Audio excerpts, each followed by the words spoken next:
হযরত ইয়াকুব আলাইহিস সালাতু ওয়াস সালামের মোট কতজন পুত্র ছিলেন? ক 10 জন, খ 12 জন, গ 14 জন, ঘ 21 জন।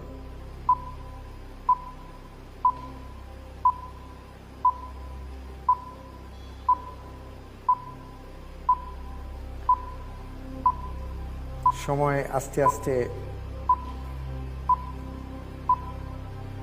শেষ হওয়ার দিকে যাচ্ছে। আপনার সামনে 4টি অপশন। ইয়াকুব আলাইহিস সালাতু ওয়াস সালামের মোট কতজন পুত্র ছিলেন? এটাই কিন্তু প্রথম ধাপের শেষ প্রশ্ন। ইয়াকুব আলাইহিস সালামের পুত্র ছিলেন 12 জন। 12 জন নিয়ে নেব? জি। লক করে দেওয়া হোক 12 জন। আপনি বলেছেন ইয়াকুব আলাইহিস সালাতু ওয়াস সালামের মোট পুত্র 12 জন।